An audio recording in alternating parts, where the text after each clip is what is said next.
तो फिल्म की शुरुआत फ्यूचर से दिखाई जाती है, जहां अब जमीन पर बड़े बड़े सिंक होल बन गए थे और इनके अंदर फटने वाले वॉल्केनो के बाद इन्हीं सिंक होल में से अजीब बड़ी बड़ी क्रिएचर्स निकलने लगी, जो इंसानों पर हमला करके उन्हें मार देती थी। थोड़े ही अरसे में दुनिया की 90% आबादी को इन क्रिएचर्स ने मार डाला, पर इंसानों को इनको मारने का कोई तरीका नहीं मिला, इसलिए इन क्रिएचर्स को रीपर का नाम दिया गया। बचे हुए कुछ इंसानों ने नोटिस किया कि ये क्रिएचर 8000 फीट की बुलंदी पर जाने से डरते हैं। ऐसा क्यों था, वजह तो ये लोग नहीं जानते थे, लेकिन इनसे बचने के लिए अब जितने भी थोड़े बहुत लोग थे वो पहाड़ियों के ऊपर जाकर बसने लगे। जरूरत के बस थोड़े सामान के साथ यहाँ जिंदगी गुजारना काफी मुश्किल हो गई थी। इन्हीं सर्वाइवर्स में था एक बच्चा हंटर भी, जो अपनी कम्युनिटी में सिर्फ एक ही बच्चा था, जिसे अब अपनी जिंदगी बोर लगने लगी थी। एक दिन वो अपने ही जैसे और लोगों की मिलने की उम्मीद में पहाड़ी से नीचे चला आता है, जहाँ उन रीपर्स का खतरा था। ढूंढने पर उसे इंसान तो नहीं मिलते, लेकिन एक रीपर उसके पीछे पड़ जाता है। अपनी जान बचाने के लिए हंटर भागा जितना तेजी से वो भाग सकता था, और ठीक वक्त पर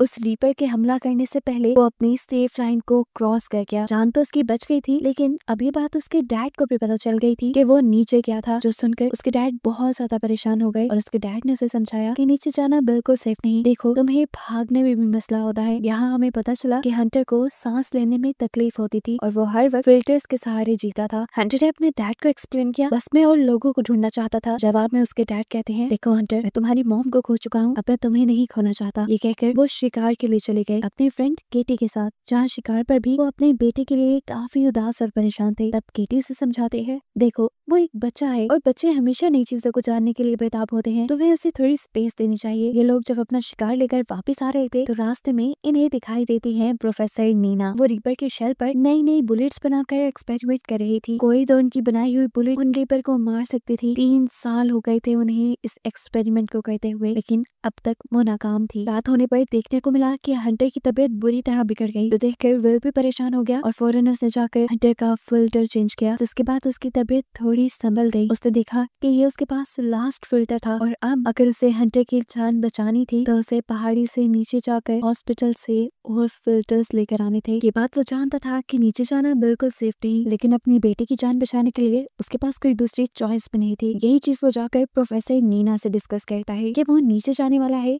और उसने नीचे जाने के लिए एक सेफ रोड भी ढूंढा है। लेकिन नीना को उसकी बात पे यकीन नहीं था, क्योंकि उसे लगता था कि नीचे कोई सेफ जोन नहीं, इसलिए वो उसकी मदद करने को इनकार कर देती है और विल अकेले ही जाने का फैसला करता है। कुछ वेपन्स लिए वो नीचे जाने के लिए तैयार ही था कि केटी भी उसके साथ आ गई, जो उसकी दोस्त थी। विल इसे साथ ले जाना तो नहीं चाहता था, लेकिन केटी उसे बताती है, मेरा तो वैसे भी इस दुनिया में कोई नहीं, अच्छा है ना मैं हंटर की जान ही बचा लूं। वेपन्स लिए वो लोग सफर पे निकल ही रहे थे कि प्रोफेसर नीना उन्हें जाते देख रही थी। आखिर उनसे भी रहा नहीं किया और उन्होंने भी विल का ग्रुप ज्वाइन कर लिया, क्योंकि वो जानती थी जो वो ऊपर रहकर नहीं कर पा रही वो नीचे अपनी लैब में जाकर कर पाएंगी। वो एक ऐसी बुलेट जरूर तैयार कर लेगी जिनसे उन रीपर्स को मारा जा सके। ये लोग नीचे शहर तक जाने के लिए एक खास रूट का इस्तेमाल कर रहे थे, जहाँ पर रीपर्स के होने के कम से कम चांसेस थे। प्रोफेसर नीना यहाँ इन्हें अपनी मॉडिफाई की हुई कंपास दिखाती हैं, जो दूर से ही रीपर्स को डिटेक्ट कर सकती थी, क्योंकि रीपर्स के अंदर से इलेक्ट्रोमैग्नेटिक वेव्स निकल रही थी। काफी चलने के बाद आखिर ये लोग एक ऐसी जगह पर पहुंचते हैं जहां इन्हें खतरा था रीपर्स के होने का, लेकिन प्रोफेसर नीना की कंपास यहाँ पर दूर दूर किसी भी रीपर के ना होने की खबर देती है और ये लोग अपना सफर कंटिन्यू कर देते हैं।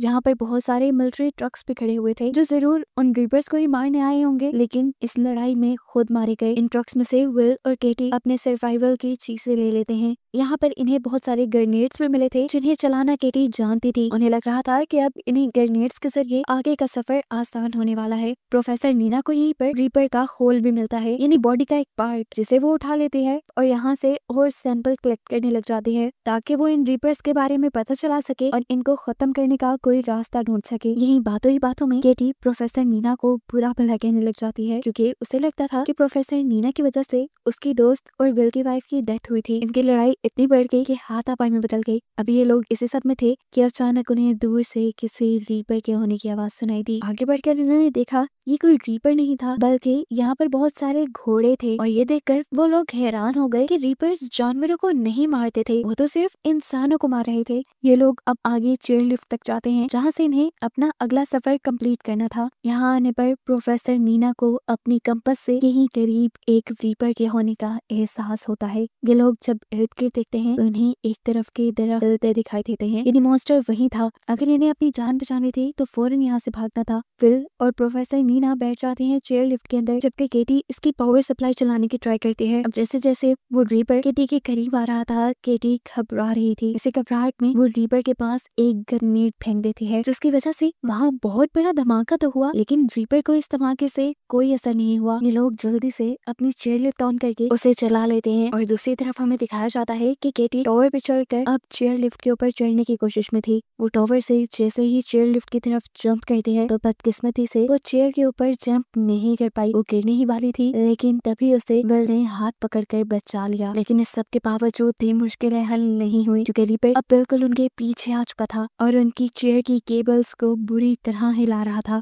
जिसकी वजह से इनकी चेयर लिफ्ट ही टूटकर नीचे गिर जाती है। और अब अपनी जान बचाने के लिए ये लोग वापसी का रास्ता अपना लेते हैं, यानी ऊंचाई की तरफ भागने लग जाते हैं जहाँ पर ये रीपर्स नहीं आ सकते थे। वापस आकर ये लोग अपने घरों को नहीं गए, क्योंकि वो काफी दूर था। ये लोग एक रेस्टोरेंट में रुके थे जहाँ पर ये तीनों बातें करने लगते हैं। प्रोफेसर नीना इन्हें बताती हैं कि जब ये मॉन्स्टर्स इस दुनिया के अंदर आए थे तब आते ही इन्होंने बिना सोए बिना रुके दुनिया के 95% लोगों को मार दिया, ऐसे जैसे ही इंसानों को ही मारने आए हों। लेकिन एक अजीब बात भी थी कि इन्होंने इंसानों को मारकर खाया नहीं और ना ही इन्होंने इंसानों के अलावा किसी और जानदार को मारा। इसी वजह से वो हमेशा से इसी डाउट में रही थी कि क्या किसी ने इन रीपर्स को सिर्फ इंसानों को खत्म करने के लिए तो नहीं डिजाइन किया, या शायद ये गॉड की तरफ से भेजे गए हों इंसानों को मारने के लिए। यही बातें करते करते केटी और प्रोफेसर नीना सो जाते हैं, जबकि विल को अपनी वाइफ के साथ बिताए कुछ लम्हे याद आने लगे, जिन लम्हों में उसने प्रोफेसर नीना के बारे में भी बात की थी। वो और प्रोफेसर नीना पार्टनर थी और विल की वाइफ हमेशा से कहा करती थी कि प्रोफेसर नीना ही वो इंसान है जो रीपर्स को मारने के लिए जरूर कोई गैजेट बना सकती हैं। अगली सुबह हम देखते हैं ये तीनों अपने मिशन पे निकल गए थे। इन्हें अपनी जरूरत का सामान इकट्ठा करने के लिए नीचे शहर की तरफ जाने के लिए बढ़ गए थे। इस टाइम ये लोग एक टनल के जरिए से होते जा रहे थे। आधी टनल तो हाई एल्टीट्यूड पे थी, यानी 8000 फीट की बुलंदी पर थी, जहाँ पर ये रीपर्स नहीं आ सकते थे। लेकिन बाकी आधी टनल का हिस्सा बिल्कुल नीचे की तरफ था, जहाँ पे रीपर्स के होने का खतरा था। इस सब के बावजूद भी ये लोग इस टनल के अंदर बढ़ते रहते हैं। यहाँ पर विल ने प्रोफेसर नीना को ये नहीं बताया था कि उसकी ये कंपास अंडरग्राउंड नहीं चलेगी। काफी घंटों के सफर के बाद इन्हें एक बुरी खबर ये पता चलती है कि टनल की दूसरी एंट्रेंस तो बंद थी। अब इन्हें यहाँ से दूसरी टनल का रास्ता लेना था। इतने घंटों का सफर दोबारा करते तो थक जाते। यहाँ पर एक शॉर्टकट भी था जो छोटी छोटी स्टेयर्स से होकर जाता था। ये लोग उसे इस्तेमाल करने का डिसाइड करते हैं, लेकिन क्योंकि काफी अरसे से ये भी बंद थी तो यहाँ पर बहुत सी चिमगादड़ें थी,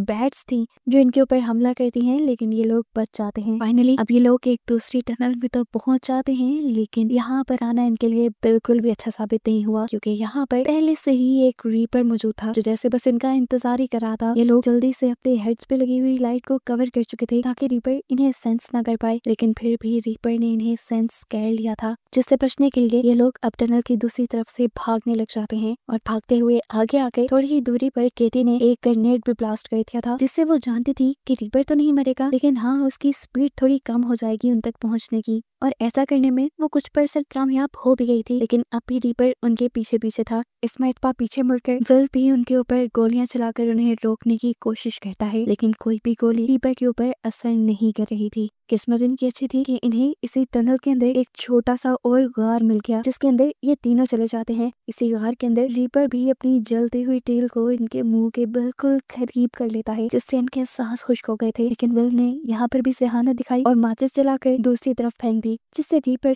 रोशनी को दूसरी तरफ देखकर डिस्ट्रैक्ट हो गया। अब ये लोग इसी गार की दूसरी तरफ से रास्ता बनाते हुए यहाँ से बाहर निकलने की कोशिश करते हैं, लेकिन एक और मर्तबा रीपर इसी गार के अंदर अपनी टेल डालकर विल के ऊपर हमला करने की कोशिश करता है, क्योंकि वो पीछे था। लेकिन किसी तरह विल इस हमले से बच गया। केटी सबसे आगे थी। जल्दबाजी में वो एक ऐसी टनल के अंदर चली जाती है जहाँ पर एक और रीपर मौजूद था, और इस मर्तबा रीपर ने उसके ऊपर कोई तरस नहीं खाया और उसे हमला करके मार डाला। हालांकि पीछे से नीना उसे बचाने की कोशिश करती रही, लेकिन सब नाकाम हो गया। आखिरी चॉइस पर बस नीना को वहाँ से बाहर निकलती हुई एक लैडर, एक सीढ़ी दिखाई दी, जिसके ऊपर चढ़कर वो और विल यहाँ से चले गए। केटी को यहीं पर छोड़कर, जिस बात का तो शायद अब इन्हें जिंदगी भर होने वाला था। अब ये लोग एक सेफ एल्टीट्यूड पे आ गए थे, इन्हें 8000 फीट से ऊपर, जहाँ कोई रीपर नहीं था। ये लोग यहाँ सेफ रह सकते थे, लेकिन नीना इस टाइम सेफ रहने को प्रायोरिटी नहीं देती, बल्कि अपनी मिशन को प्रायोरिटी देती है और अपनी लैब्स की तरफ बढ़ने का फैसला करती है। यहाँ पर बहुत सारे ऐसे घर थे जिसमें अब कोई इंसान नहीं रहता था। उन्हीं में से एक घर के अंदर विल और प्रोफेसर नीना आ चुके थे। यहाँ पे खाने के लिए भी बहुत कुछ था।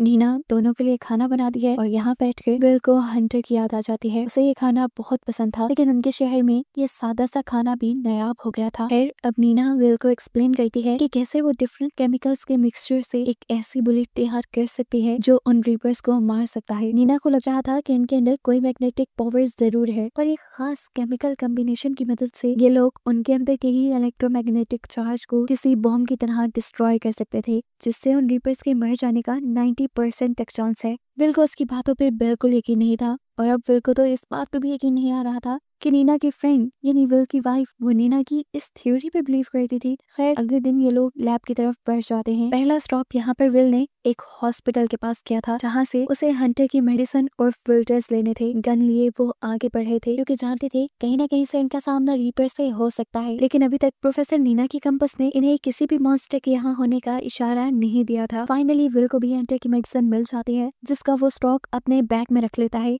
जितना वो रख सकता था। इसके बाद ये लोग तेजी से यहाँ से भागने वाले थे, लेकिन तभी उन्हें एहसास हुआ कि इस हॉस्पिटल के अंदर कोई रीपर छुपा हुआ है, जिसे नीना के कंपस ने डिटेक्ट इसलिए नहीं किया था क्योंकि वो कंपस अब खराब हो चुका था। ये लोग तेजी से उससे बचकर भागने की कोशिश करते हैं, लेकिन वो रीपर वॉल्स तोड़ते हुए इनके ऊपर हमला करने लग जाता है। यहाँ तक कि उसने तो अपने टेंटिकल की मदद से विल को कैद भी कर लिया था। यहाँ पर प्रोफेसर नीना बहुत ही होशियारी से पास पड़े फायर बॉक्स में से एक्स निकालकर उस रीपर की टेल के ऊपर हमला कर देती है, जिसकी वजह से रीपर विल को छोड़ देता है। अब इन्हें फौरन यहाँ से भागना था, लेकिन भागने से पहले नीना यहाँ के सारे ऑक्सीजन सिलेंडर खोल चुकी थी, जिसकी वजह से वहाँ पर फॉग पैदा हो जाए और रीपर्स को वो लोग नजर ना आए। ये आइडिया भी अच्छा था, लेकिन विल के दिमाग में जो आइडिया था वो इससे भी ज्यादा कमाल का था। विल एक ऑक्सीजन टैंक के ऊपर शूट कर देता है, जिससे वहाँ पे बहुत बड़ा एक्सप्लोजन हुआ था और प्रेशर से वो रीपर उड़कर इस बिल्डिंग से बाहर जा चुका था। ये लोग ऊपर से खड़े हुए रीपर को देखते हैं जो बेजान जमीन पे पड़ा था, लेकिन ये लोग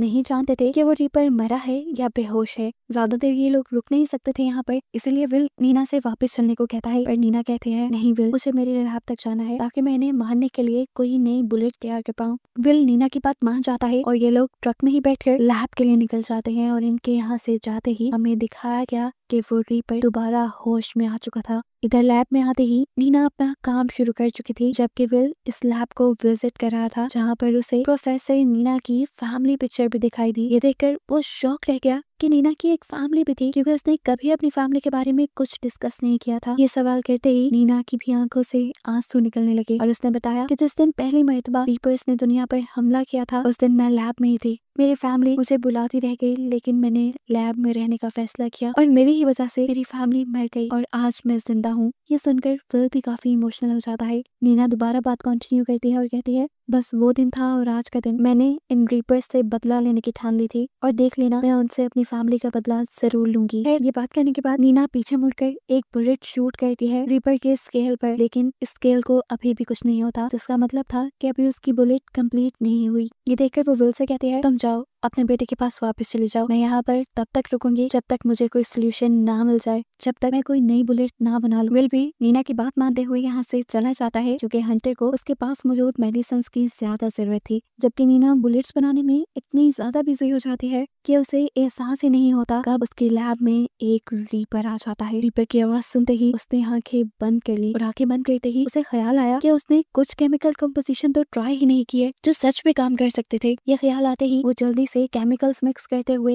एक नई बुलेट बनाने लगी, जबकि यहाँ रोड पे हमें दिखाया गया कि विल बहुत ही तेजी से ऊपर अपने टाउन की तरफ जाने की कोशिश में था, लेकिन तभी उसकी कार का एक पत्थर से टकराकर एक्सीडेंट हो गया और इस एक्सीडेंट की वजह से वो बेहोश हो गया। कुछ देर बाद जब उसे होश आया तो उसके करीब से भी एक रीपर की, एक मॉन्स्टर की आवाज आ रही थी। उसे अपनी जान बचाने के लिए जल्द से जल्द यहाँ से निकलना था। कार वो सीधी कर नहीं सकता था, इसीलिए वो कार के फ्रंट मिरर को तोड़ते हुए कार से बाहर निकल आता है और रीपर से बचकर ऊपर की तरफ भागने की कोशिश में लग जाता है। लेकिन इस मर्तबा शायद उसकी ये कोशिश नाकाम हो जाती क्योंकि रीपर बिल्कुल उसके करीब था। इससे पहले कि रीपर उसके ऊपर हमला करता, विल को गोली की आवाज सुनाई देती है और सरप्राइजिंगली इस मर्तबा नई बुलेट से वो रीपर मर भी जाता है। गोली चलाने वाली और कोई नहीं बल्कि नीना ही, जिसने अपने नए एक्सपेरिमेंट से एक ऐसी बुलेट बना ली थी जो रीपर्स को मार सकती थी। उसने अपने पास मौजूद भी रीपर को इसी बुलेट से मारा था और अब वो विल को बचाने के लिए भी ठीक टाइम पर पहुंच गई थी। जब वो रीपर मरा था तो वाकई वहाँ पे एक बहुत बड़ा एक्सप्लोजन हुआ था, एक धमाका हुआ था, जिसका मतलब था कि नीना ठीक थी। इन रीपर्स के अंदर कोई इलेक्ट्रिक चार्ज था, जिन चार्ज में इलेक्ट्रिक कॉम्बिनेशन मिलने की वजह से वो ब्लास्ट हो गए। अब नीना और विल ने जब पास जाकर इस मरे हुए रीपर को देखा तो इन्हें मालूम हुआ कि ये रीपर कोई जानवर नहीं थे, कोई क्रिएचर नहीं थे, बल्कि ये रोबोट मॉन्स्टर्स थे जिन्हें बनाया गया था। जरूर किसी ने इन्हें सिर्फ इंसानों को मारने के लिए ही बनाया था। और ये बात समझते ही ये लोग शॉक हो जाते हैं। विल अभी भी कंफ्यूज था ये जानकर कि आखिर कौन हो सकता है जो इंसानों को मारने के लिए इतने सारे मॉन्स्टर्स को भेजे। नीना जवाब देती है एलियंस, या एलियंस के भेजे गए मॉन्स्टर रोबोट्स हैं। नीना ने विल को ये भी एक्सप्लेन किया कि ये 8,000 फीट की बुलंदी पे इसलिए नहीं आ सकते क्योंकि इनकी प्रोग्रामिंग में कोई गड़बड़ हो गई होगी, जिसकी वजह से हाई अल्टीट्यूड पे ये लोग फंक्शन नहीं कर पाते होंगे। फाइनली नीना अपनी बनाई हुई बुलेट से अपने रास्ते में आने वाले सारे रीपर्स को मारते हुए पहुंच जाती है अपने कैंप तक, जहां आज वो बहुत ज्यादा खुश थी क्योंकि उसने अपने दुश्मनों को मारने के लिए एक रास्ता खोज लिया था। वो यहाँ अपना एक पायरेट फ्लैग रेस कहती है, जिससे सभी लोगों को पता चल जाता है कि उन लोगों ने रीपर्स को मारने का कोई तरीका निकाल लिया है। सभी सर्वाइवर्स रीपर्स के साथ उनकी इस जंग के लिए तैयारी में लग जाते हैं और नीना के बताए फॉर्मूला से बहुत सारी बुलेट्स बनाते हैं, जिसमें से एक बुलेट पर इन्होंने केटी का नाम लिखा था क्योंकि नीना को लैब तक ले जाने की करेज कहीं ना कहीं उसे केटी नहीं दी थी, इसीलिए इसका क्रेडिट केटी को तो जाता ही था। बहुत सारी बुलेट्स बनाने के बाद ये सर्वाइवर्स अब रीपर्स के साथ अपनी जंग में लग जाते हैं और जितना हो सकता था ये लोग रीपर्स को मारते हुए अपनी जगह को वापस लेना शुरू कर देते हैं। जबकि यहाँ दिखाया जाता है कि नीना अभी तक उस रीपर की बॉडी को स्टडी कर रही थी, जहाँ पर आज उससे मिलने के लिए विल भी आया। ये लोग टेलीस्कोप लगाए आसमान की तरफ देख रहे थे, जहाँ पर नीना को 3 बड़ी बड़ी स्पेसशिप आसमान से जमीन पर आते हुई दिखाई देती हैं, जिसका मतलब था कि इन्होंने जिन रीपर्स को मारा था उनके बारे में एलियंस को खबर हो गई थी और एलियंस अब इनसे एक पूरी जंग के लिए तैयार होकर आए थे। आगे अब क्या होने वाला था, इसी मिस्ट्री के साथ ये मूवी यहीं पर खत्म हो जाती है।